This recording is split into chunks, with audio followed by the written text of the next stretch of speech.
what this world is coming to. Yes, the rhythm, the rebel. Without a pause, I'm lowering my level.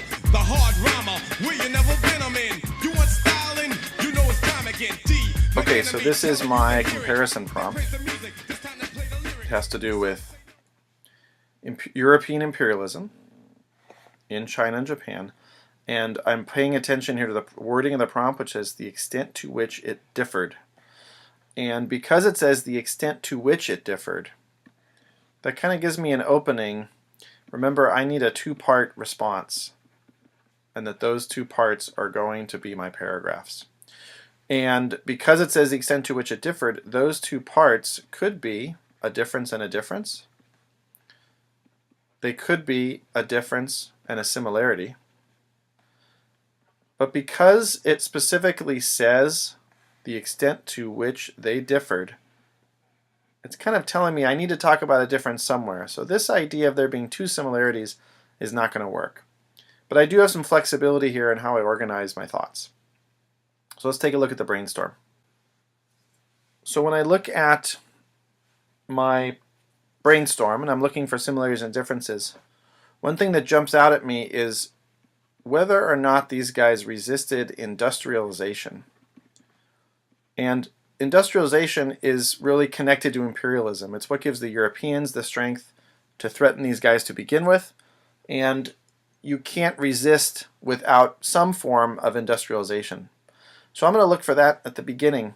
And I know that in China, the self-strengthening movement was resisted by the landowners. And I also know that the Taiping Rebellion was an anti-government rebellion, which in some cases was unhappy with the economic programs of the government. And if I look over at Japan and I'm looking at their policy about industrialization, I'm kind of looking at these things down here and the fact that Japan, rather than resist industrialization, embraced it, and they had some success and started to become a world power as a result. So I think this is going to be a possible difference about industrialization. Okay, and that in China it was resisted, and in Japan it was, embraced or something like that. Okay, so I think that's going to work out pretty well. Now if I come over here, and let me change colors here, I'll make this one blue. Now I'm looking for something that they have in similar, something that they have in common, or looking for what I can use as a similarity. And I'm looking at political changes. The Treaty of Nanjing for China is going to result in spheres of influence and a certain loss of control over China by the Ming Dynasty. And in Japan, they're also going to have political changes or adjustments, and that is going to be these things down here.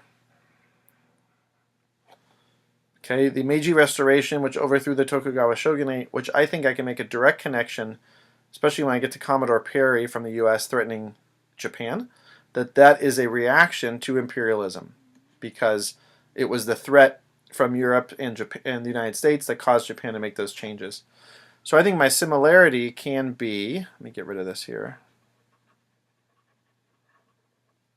I think my similarity can be both experience political changes. And those changes are going to be, they don't have to be identical for it to count as a similarity.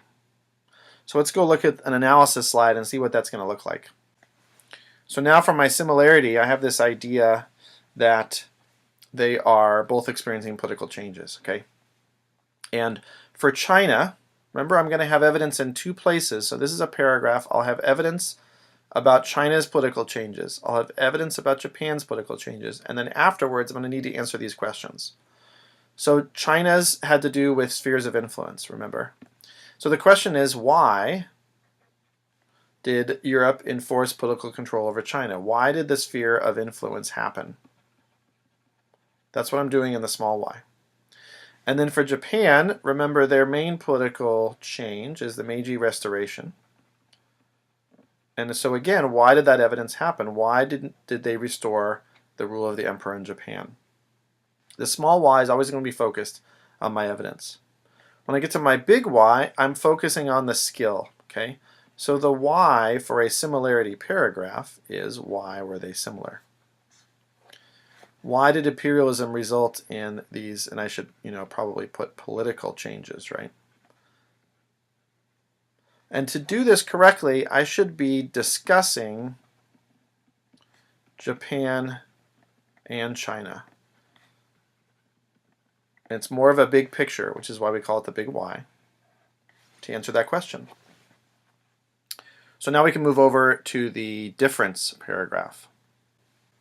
So now we can look at our analysis for the difference. We have Japan embracing and China resisting, and remember from our planning that this was industrialization, which at some point I'm going to need to make a connection to imperialism, because that's what the prompt said. So for China, we had evidence about the self-strengthening movement. So the question is, why did China attempt the self-strengthening movement? Here, we're not focused so much on resistance, because that is what we'll talk about down here in the big Y. We're just saying, what was the self-strengthening movement? Why did it happen? For Japan, one of our examples of Japan industrializing was the Russo-Japanese War. So the small y is simply, why fight the Russo-Japanese War? Then when we get to the big Y, we're going to be talking about why this difference existed. And we're going to have to talk about both China and Japan when we're doing that. We might be talking about China's view of themselves, about being the Middle Kingdom, about political changes in Japan. So we should be able to get a pretty in-depth analysis, and that would round out and finish up that comparison essay prompt. Some say no to the album, the show, bum rush the sound.